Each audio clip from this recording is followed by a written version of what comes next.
It's my pleasure, and thank you, Leif. I can also thank Leif. Susan and I have 4 children, and David is a Montana State University graduate, and Leif is his boss, which I'm very pleased about. He graduated with a computer science degree, and he has the opportunity to help manage that cloud, which is great work for him.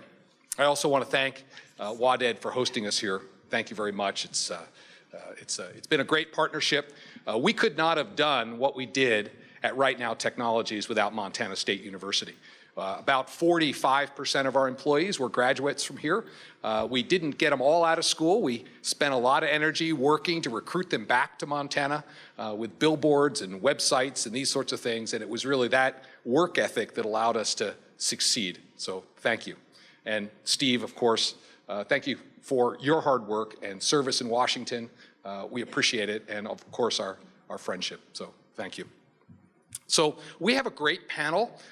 This really represents the next generation of high tech in Montana. I'm going to make a couple of comments, then we're going to hear from them mostly. I hope our schedule allows for questions from the audience. So as we're talking, you can be thinking about that and what questions might come to mind. Leif mentioned we started in an extra bedroom, and it's really exciting. I'm joined this morning here. My wife Susan is here someplace over there. And we've raised our family here in Bozeman, and when we came originally, we had this idea that maybe the internet removes geography as a constraint.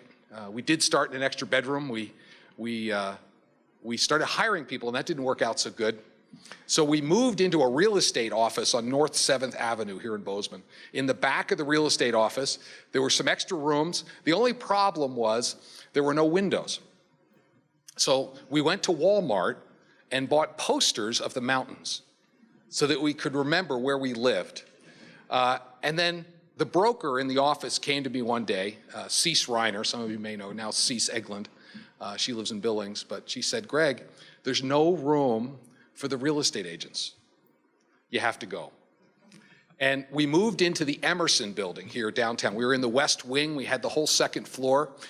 Every employee got a locker in the hallway, and we had chalkboards in the classrooms, and that was a great thing.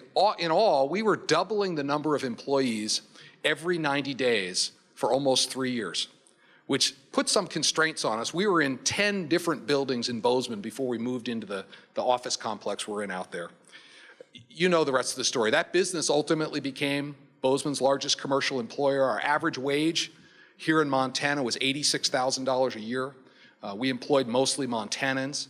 Had the great pleasure of working with Steve for 12 years in that business, as well as Leif and many other things. It was really the Montana work ethic that made that success possible.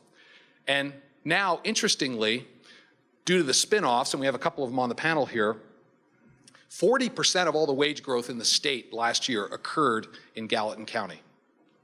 It's kind of an amazing statistic, but it represents some of the opportunity that tech brings to us. I am here representing the Montana High Tech Business Alliance. We have a number of our board members in the audience.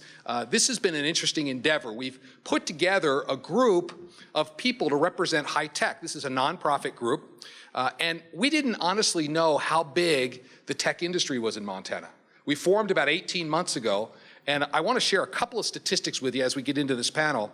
We have 220 member firms now. About a third of the firms are here in Bozeman. We'll hear from one entrepreneur from Missoula. A third of these high-tech firms are now in Missoula, and the other third are spread across Montana. A couple of statistics. This cohort, we use the BBER at University of Montana to do an economic impact study, and we found that this cohort, high-tech in Montana, represents today between 10 and 15% of the state economy. It's growing 10 times faster than the state economy, creating jobs that are double the state median, which is really encouraging, because if Montana has an issue, it's really that we don't have enough high-wage jobs and our kids have to leave. I'm thankful as a dad that at least one of my sons got a job here and can stay.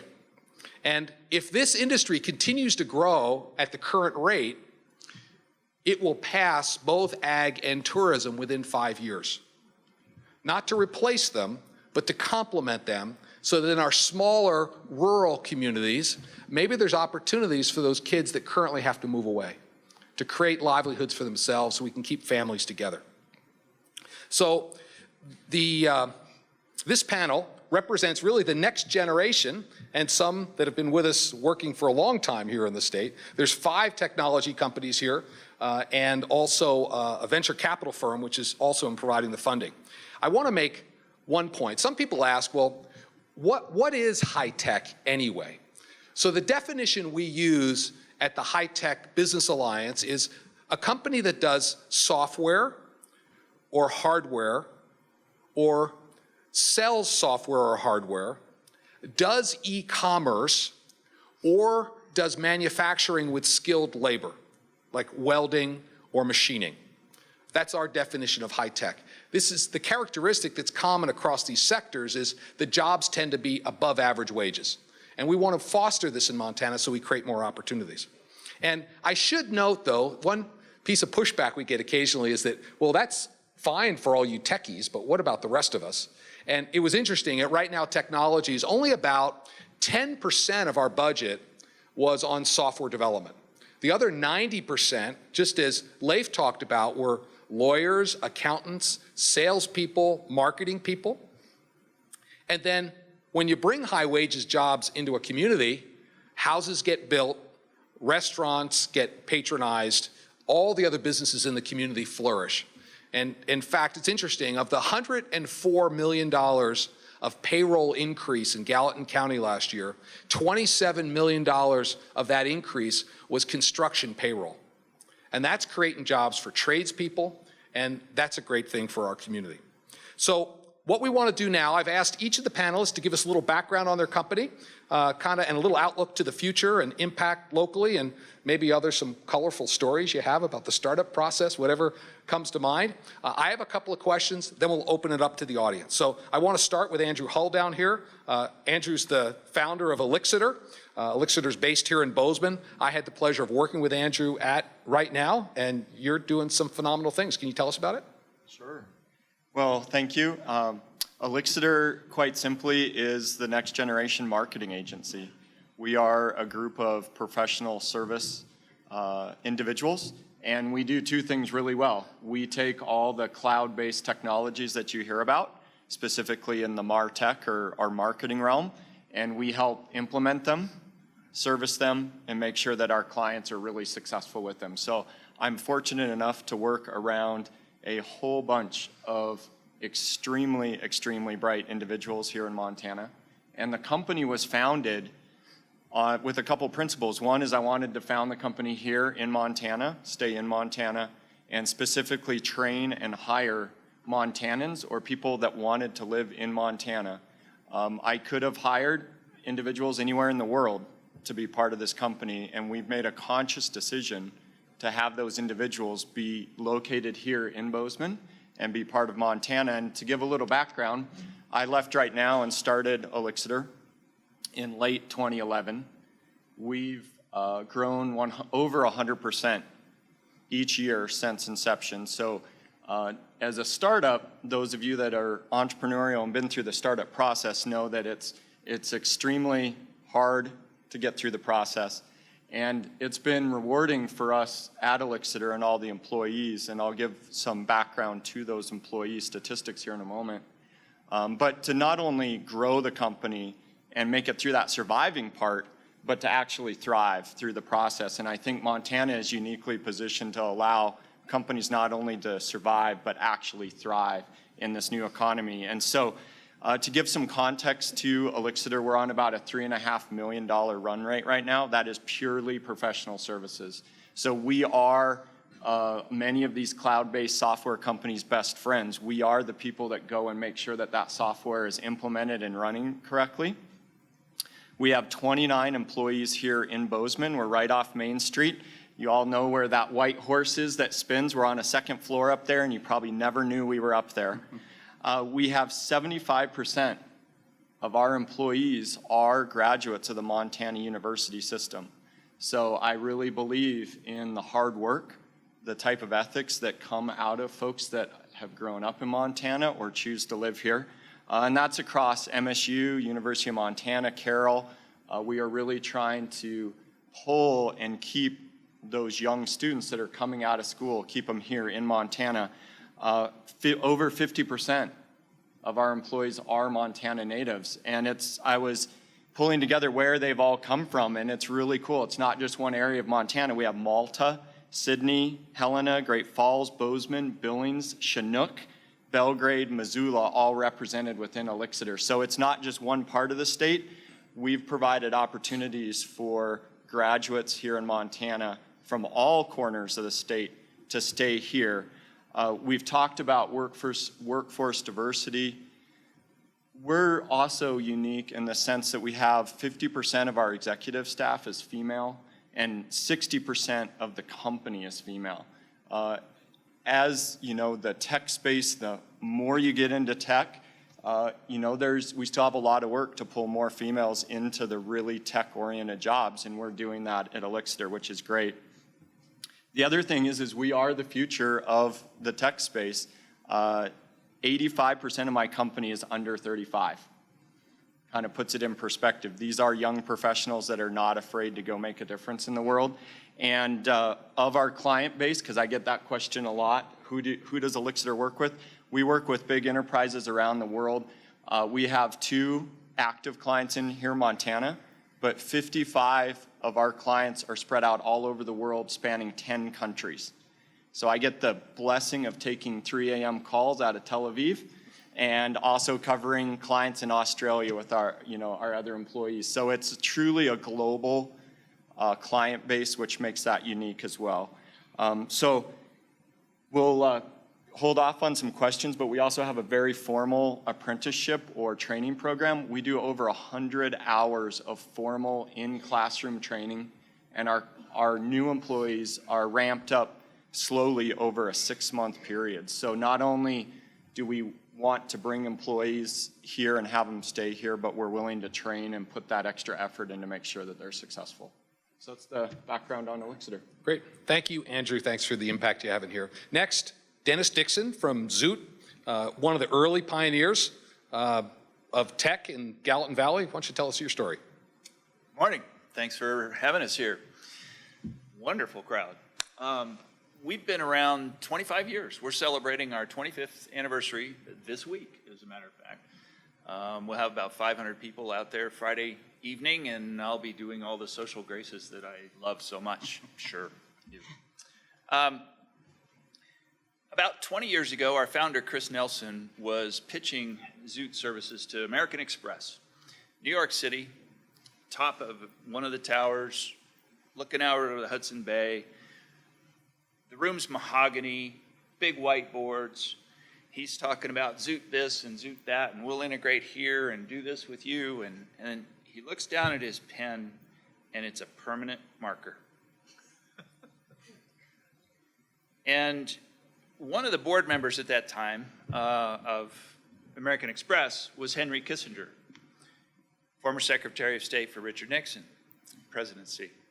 And Chris, to this day, always wonders, what Henry Kissinger said when he saw the whiteboard and said, "What is a Zoot?" So I'm here to answer that question. Of course, they only gave me 3 minutes to do it, so I'm going to have to hustle. Zoot is a software-based services company.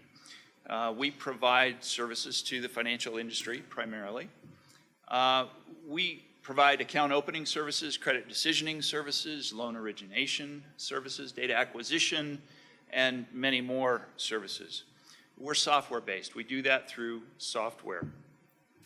To give you an example, maybe something a little closer to home, if you go into a Cabela's store or online, brick and mortar or online, and they come up to you and say, "Wouldn't you love to have a Cabela's credit card? Lots of loyalty and reward points and all these kinds of things." And not only that, but it's cool, especially in Montana. You say yes, and you give them your name and your address and your birth date. That data gets transmitted to Zoot.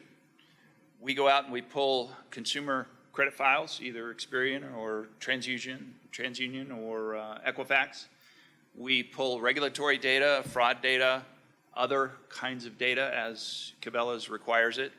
We push it through our decision engine, which has all of their credit policy built into it, and we respond with a decision. And all of that happens in 3 seconds from the time they hit enter at Cabela's. And so congratulations, now you have a card. And in Cabela's, actually, they even print the card right there, the actual plastic, and hand it to you. So that's one example of what we do. That's something that we actually pioneered many, many years ago. So we provide these services to financial industry. Our history, Chris Nelson was a software guy. He didn't like corporate restrictions and so forth, so he was taking independent gigs. And his brother had a nickname. Nickname was Zoo. See where this is going. And Chris had confiscated that nickname and used it in his software antics at U of M in Billings. And so he took a gig where he was writing some software for a school district. He finished, he handed them the software. They said, great, who do we make out the check to? And he said, well, me, Chris Nelson. And Chris said, well, wait a minute, we can't do that. We have to have a business. And so Chris thought for a minute and, okay, Zoot Enterprises. And so that's how we got our name. That's the second most asked question I get. You know, the first is, what the heck do you do? And the other is, why Zoot? What is a Zoot? So that's kind of our history. Now, 25 years later, we have 260 employees. We have data centers in Bozeman, Billings, Salt Lake, Frankfurt, Amsterdam, Sydney, Melbourne. We process about 500 million transactions a year. We're 30 of the 50 top banks in the country are clients of Zoot. We have internet payment providers, and we have just dozens of great clients, people, you know, customers that you would recognize the logos, like American Express. Of those 260 employees, about 40% of those are what I would call high tech. They are computer software engineering, computer science grads, system administration, things around that. About 60% of the company, though, as Greg pointed out with RightNow, are business people. It's sales, it's marketing, it's management, it's even the folks who build our platforms are using a set of tools that we built that a business analyst can use those tools to build those platforms. They don't have to be software engineers. So we provide a wide variety of jobs. And on average, those jobs are pushing up around $70,000 now, average across the company. And probably 60% of those jobs are from Montana universities. And we pull from all over. Yeah, great. So that is a Zoot. Thank you, Dennis, and thanks for your contribution to the Valley. Next, as I mentioned, all of these gentlemen are members of the Montana High Tech Business Alliance. Jeff Southworth is with us from Lewistown. We have a concentration of manufacturers up there, and he's with Allied Steel, and he's going to tell us a little bit about his business. Yeah, sure. Thanks for having me. Greg said my name is Jeff Southworth. I'm the president of Allied Steel. We're located out of Lewistown. For those of you out of state, that's smack dab the exact center of our state. I thought a lot about what I wanted to say, and I figured it would probably be best just to kind of give you more our story and touch a little bit on what we do than bog you down with the detail of how we do what we do.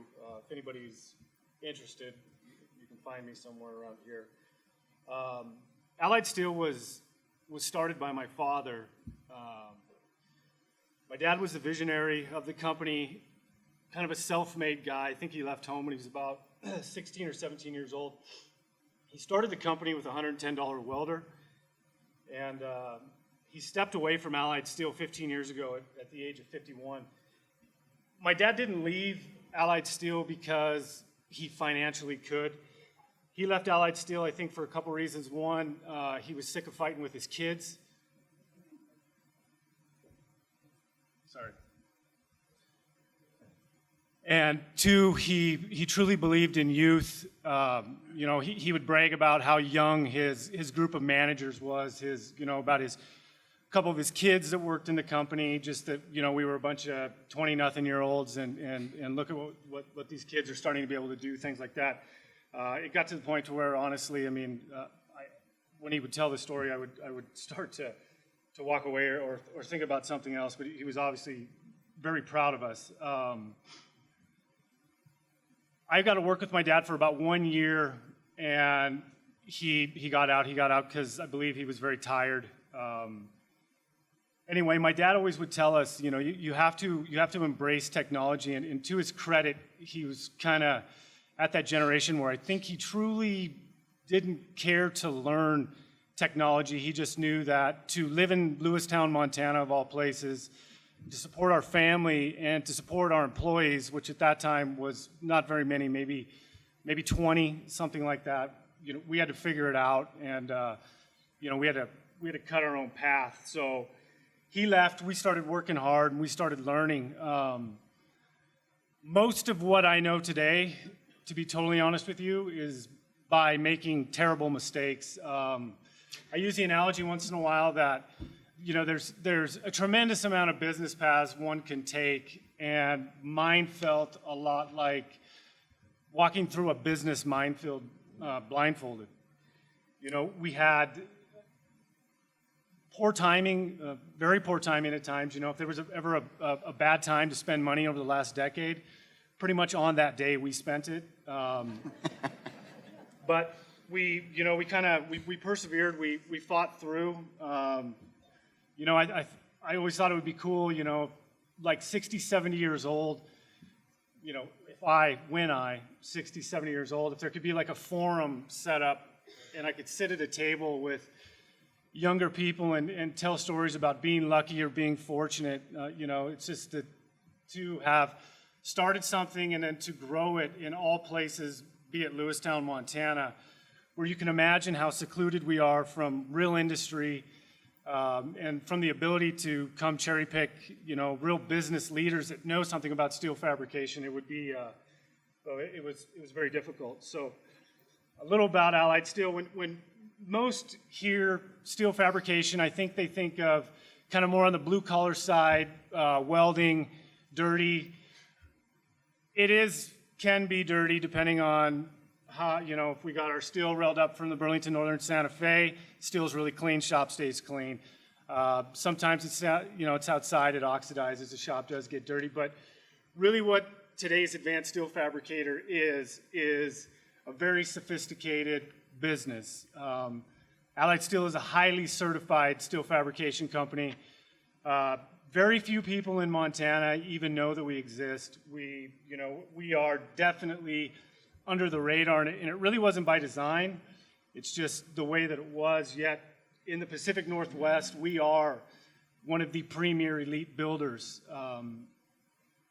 Ask a big contractor in the Pacific Northwest. If you mention our name, they'll know us, and they can tell you jobs that we have built for them. 98% of our revenue came from projects outside of the state. Some percentage of that came from projects outside of this country.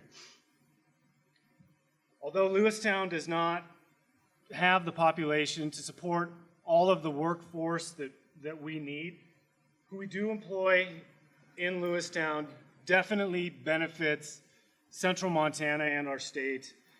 Last year, Allied Steel created well in excess of 300,000 man-hours of work for people out of Little Lewistown. Both of that was for the employment base that we have in Lewistown at home and for the jobs that we just don't have the infrastructure for or don't have the recruitment for outside of the state. I've done jobs in 22 states, or we have done jobs in 22 states, and very common question I get from people is, why don't you do this in Seattle, or why haven't you located your place to Portland? And the answer is simple and it's very sincere. We don't have to. because of technology and because of our people, we can live right where we want to live and build where we want to build. So living in Montana is by design for us, not by default. So I got the stop sign there. That's it for me. Thank you. Okay. Thank you very much, Jeff. Thanks for traveling down. When we survey the High Tech Business Alliance and ask them about constraints to growth, number one is workforce. Number two is financing. And we're really pleased to have Will Price here, just opened up a VC firm in Bozeman to help fund this next generation of job creators. So Will, can you tell us your story? Thank you, Greg. Thanks for having me today. So Next Frontier Capital is a venture firm, as Greg said, based here in Bozeman. We had our first closing on April 30th of this year. We've currently raised $12 million to invest in Montana companies, and our goal is to raise 20 by our final closing. I just want to say a couple things about raising the money here. 85% of our LPs are Montana affiliated. That means people that either are Montana residents or want to be, but their major second home is here and they want to find a way to live here. And to me, as I raised the money, it spoke to two things. There's just an incredible love and admiration for this state where people want to deploy their assets against it.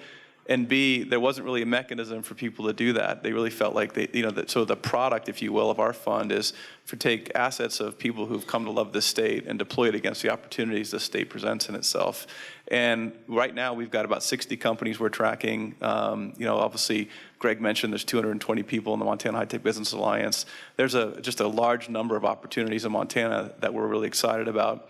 I just want to borrow from President Cruzado's strategy. I like to ask my partner, Richard Hargis, to stand up and just so you can meet him. This is going to really embarrass him. I'm going to hear about this later. So Richard is a Duke in Arizona professor. He spent 20 years building high-tech teams with physicists, mathematicians, doing computerized trading. And he's my partner in crime. And I'm also going to ask Stan Abel to stand up. Stan's right behind him. And Stan is the CEO of our first investment here in Bozeman, a company called Site One Therapeutics. Stan's generated $1.5 billion in proceeds from the companies that he's run and has decided to build his company here in Bozeman. What does the company do? It's trying to replace OxyContin. So how do you get rid of highly addictive chronic pain medicines?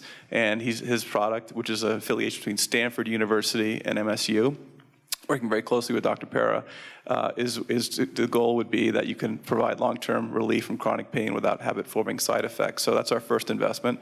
We put $1.4 million essentially into the company. We're about to announce our second investment in a couple days. Hopefully, we'll be doing another $1.4 million investment. So we're actively at work investing in Montana. So why start a fund in Montana? A lot of people, when I told them I was going to do that, looked at me like I was crazy. Well, it turns out if you just look around what's happening in the state, we all feel it. But try to quantify the lack of capital, as Greg mentioned, is an interesting exercise. So I thought about, well, what's a state that looks like us a little bit, and how are they doing? And Colorado came to mind. So if you think about Orem and Provo, Utah, that's really been the heart of a lot of technology investing. So we have 94% of the research money that their universities get. We have, and this is all per capita, we have 85% of their GDP, and we get less than 1% of their venture investments, less than 1%. So we get 99 times less venture capital, despite having a very competitive research university, great job force, number of companies that are being developed, and our GDP activities. And if we normalized it, so right now the NVCA says, National Venture Capital Association says that we get roughly $1 million per quarter in Montana invested. That's the official stats. So if you normalize what we should get, if we try to compare ourselves to Utah, it would be somewhere around $40 million a quarter. In other words, so the lack of capital is not just something that people feel, it's actually a very real, highly quantified number. So we could grow the venture money that's invested in the state by 40 times, and then we just basically be on par with what Utah is getting for their companies. So our goal is to invest in about 10 to 12 companies in Montana. Like I said, we'll have done 2 investments this quarter by the end of this quarter. Over the next 4 to 5 years. We want to syndicate all our investments with out-of-state investors. So if we invest $20 million, which is our fund goal, that'll be somewhere between 40 and 60 million of capital we can bring into the state. 10 companies, just take the math easy, 20 people per company, that we could easily create that 200 jobs, here in Montana. And Greg asked me to talk about the types of jobs, and I think exactly right. So one of the things that people talk about today, if you look at a software company, the public software companies in the world, about 13% of their expenses is in R&D. So yeah, R&D is an anchor, but 40% is sales and marketing, 6 to 9% is G&A. So these jobs are not going to just be computer science jobs, but they're going to be driven by two things: entrepreneurs that lead these companies and have the courage to go and build them, and then the technologists that can then take those ideas, instantiate them in either in a hardware product or software and build them. So we're excited to be here and really honored to be part of today's panel. Thank you, Will. I mentioned earlier that we have the other large concentration of tech companies is in Missoula, and I was very pleased that Tom from ATG was willing to travel down here, and he's one of the larger employers in Missoula in the tech industry. He's going to tell us about his business. Great, thank you, good morning. Happy to represent Missoula and a little bit of the University of Montana. Just fantastic to hear what you're doing at Montana State, but as Montanans, we can all be very proud of what the University of Montana is doing as well. So again, Tom Stergios with ATG. We are a professional services firm similar to Travis's firm and Andrew's firm at Elixir. Our clients are familiar names like CenturyLink or Concur, Constant Contact, SunGuard, Intercall. And we do strategy, implementation, and managed services work. And similar to Greg, I was started in my basement in Missoula, Montana, about a mile from where I grew up. Wore out the flannel pajamas, pissed off all the neighbors and the dogs in the neighborhood, and my wife kicked me out of the house, and actually started working with the University of Montana and some very innovative professors in the School of Business. And I found out that they had this great consulting program and MIS program, and they were exporting all these bright minds from Montana to my competition, PwC and KPMG and Accenture, and I said, well, this just won't do. So on January 4th, 2011, I inauspiciously opened the office with one employee, one client, and one office, but we've had very good growth.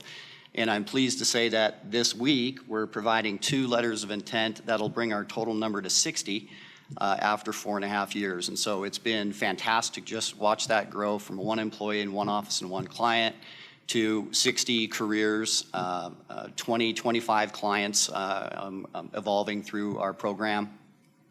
And now we have the entire building, Studebaker building on Main Street. So it's been fantastic. Greg asked me to touch on a couple of the key statistics. So 60 is one, 60 careers that are starting. We're probably an average age of about 28 years old, predominantly under 35. And we work in the global economy. All of our clients are out of state, so not only are we hiring Montanans, but we're bringing in all of those dollars from out of state, so the economic multiplier is fantastic.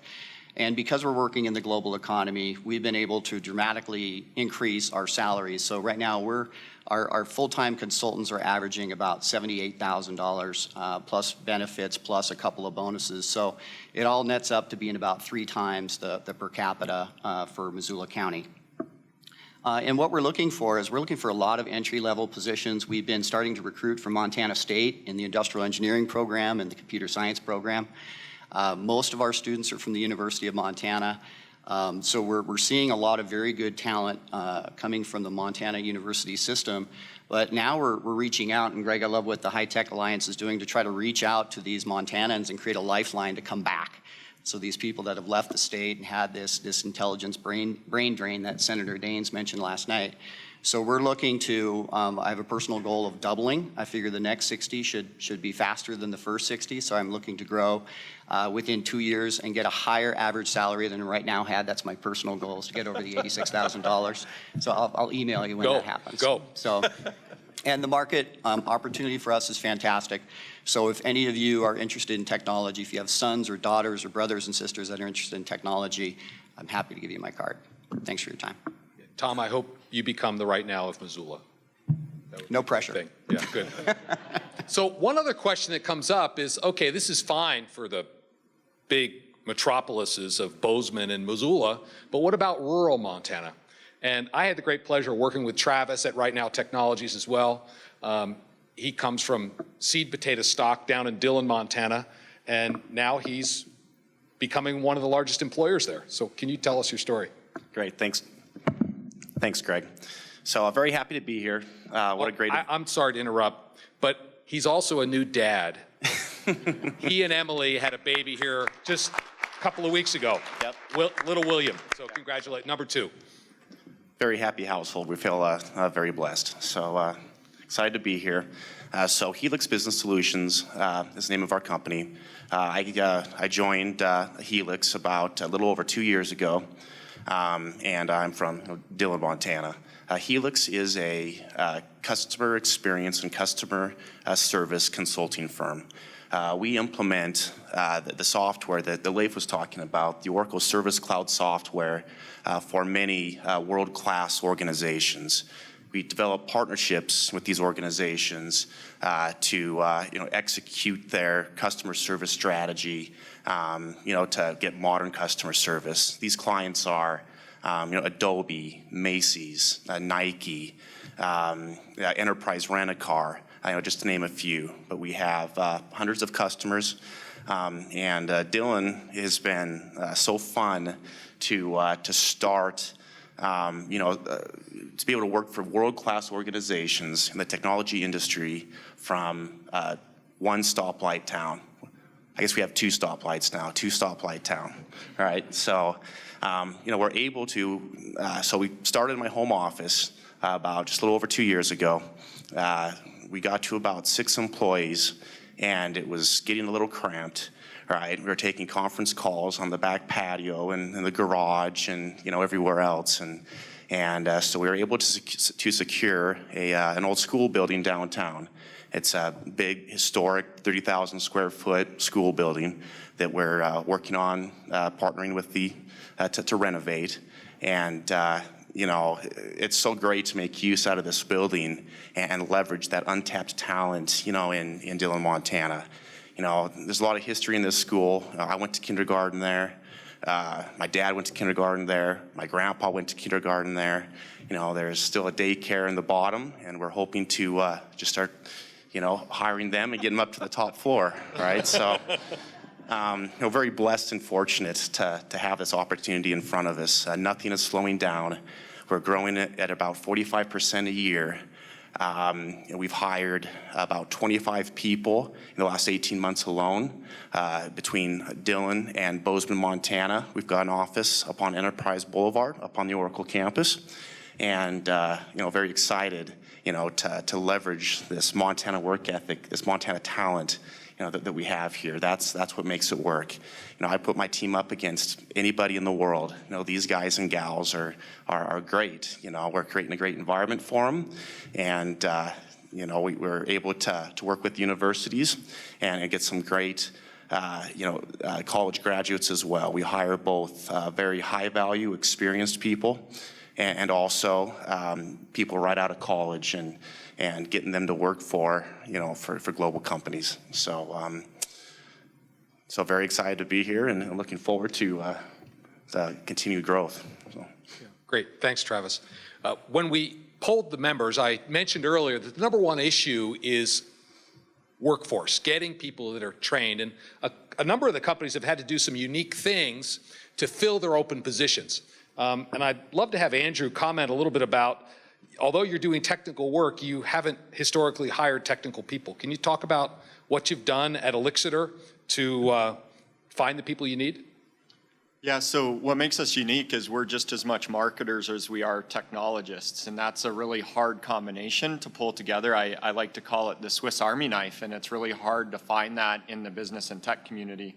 And so when we founded the company, we just decided that we were going to create our own, grow our own. And so what we generally go hire are marketing individuals, so non-technical background individuals that show a propensity and a desire to go as deep as they possibly can in the technology.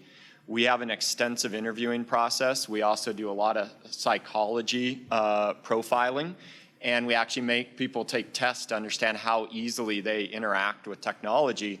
But at the end of the day, they're not computer science background majors. They're not coders.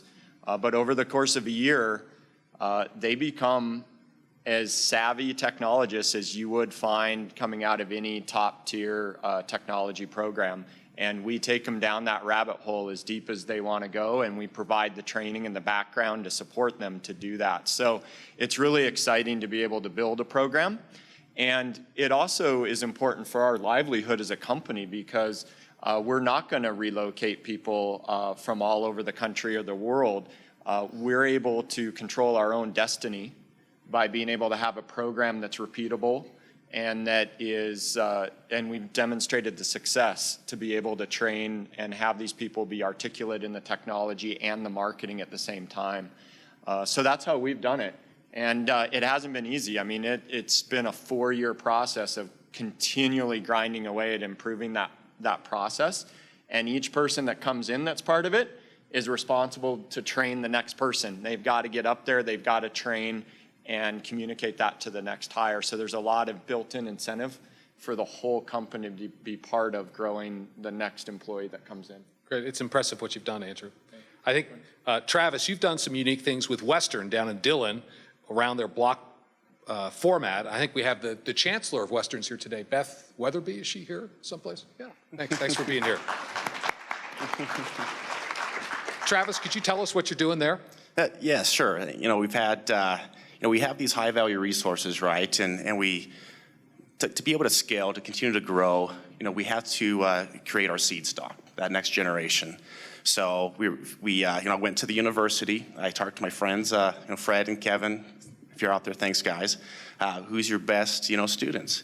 And I want them, And so we were able to start an internship program. Got them on board in a paid internship while they're going to school. Put them through a intense boot camp, we call it, both for new employees, potential future employees, and interns. It's a 2-3 week interview, is what it is. And, through that program, these guys and gals, they're so great. They're learning this technology. They're picking it up very quickly. They really want to make a difference in the world.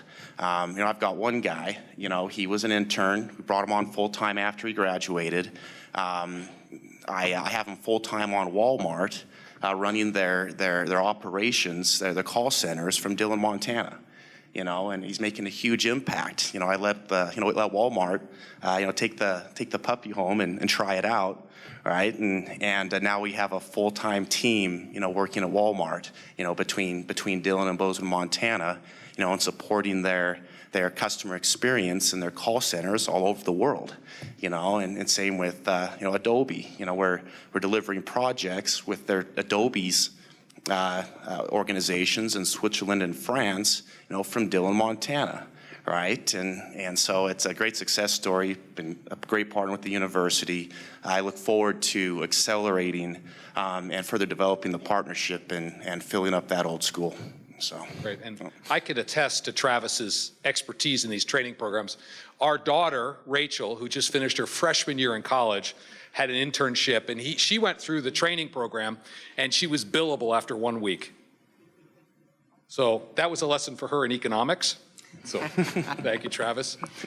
So we do have a few minutes left for some questions. There's some microphones out there. If anybody has questions for the panelists, feel free to come up. And I see, no, they're not heading. Yeah, please go back to the mic if you would.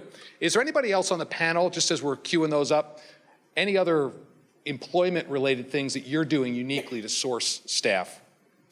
Yeah, I would say one thing that we're doing with the University of Montana is we're getting our employees in the university presenting, what's it like being a consultant. And we've had some great success bringing whole university classes into the office. So whole classes, consulting classes and MIS classes get a view, what is it really like when you're on a conference call with CIOs and things like that. So the private-public collaboration has been outstanding. Okay, good, Tom. We'll take the first question over here. Okay, my question kind of involves a little bit of politics and business. There's been a number of states, Indiana comes to mind, that has passed laws like the religious exemptions law. And then there's tech companies such as Google and Angie's List who fought against these laws because they're afraid that it'll be seen as discrimination and it'll scare off workers and possible businesses. Now, Montana in the last legislative session thought about passing one of these, but they ended up, I don't believe they did. How do you believe that would have affected the businesses in Montana and, the economy in general? Gentlemen? To be candid, not on our radar. So Okay, thank you. Next question. Hi, I'm Dennis O'Brien with Next Healthcare and also with Prospera Business Network in Southwest Montana's Economic Development Corporation. I want to key off of something that Will Price said and then ask a question of all the panelists. In the Main Street project Governor's Office did last year, the Bozeman community was the only one in the state that identified the capital formation for early stage companies as the biggest issue in job growth in Southwest Montana. And Will dramatized for us very much this morning that we should have $120 million in venture capital invested each year in Montana rather than the $4 million that we had last year. First of all, Will, thank you for coming back and bringing all your learning from San Francisco back to Montana. But how do we attract others to come to the state and develop the venture community? Certainly the money's here. Thank you. Sure, I just take that quickly. I did a survey of, I think, 30 different firms and asked them what it would take to get them to invest in Montana. And the first thing I would say is that people are investing more outside of their parochial, if I can't drive to it, I won't invest in it mentality. I think if you look at Boulder and Salt Lake City, as I said earlier, as examples of that, they're both getting about $1.2 billion a year in venture capital, so it's $2.4 billion. There was 4 criteria that mattered to investors from out of state investing in a new geography. The 4th was direct flights. We don't have direct flights to Bozeman for major sources of capital that are regular. The 3rd was this belief that if you made an investment in Montana, you'd find a second investment, so you could amortize your effort in traveling here across multiple investments. The 2nd was, could you recruit an absolutely great team, not just locally, but attract people who would want to move here? And the 1st was there had to be a local lead investor in the market that could source, syndicate, and manage those deals when they weren't in the geography. So hopefully I've taken care of the 1st. Second one, these guys are recruiting great people, and they've proven that's the case. 3rd, there are a lot of good companies here. And the 4th, hopefully now that we've got a couple centers on the Commerce Department, we can get these airlines to focus on the fact that we need full-time direct flights to Bozeman and Missoula, Billings, and other places in the state. Yeah. Does any other panelists want to add anything to that? I'd like to add, we just have to be great at everything that we do. I run a services business, so there's not really a need for capital, but I'm fighting against KPMG and Accenture for the same sets of clients, and we have to be great. Not just good old Montana isn't that cute. We have to be excellent at the things that we do, and I think investors will start to take note. Okay. We're about at our time, and I'm sorry for the other questions, but these panelists will be here. I'll be here today. I'd love to chat with you a little more. I just want to conclude by saying I am so proud of this group and the rest of the Montana High-Tech Business Alliance. You know, they're demonstrating that we can create prosperity here in Montana, create opportunities for our young people so they don't have to leave. So please join me in thanking them for the work they're doing to create opportunities here in Montana.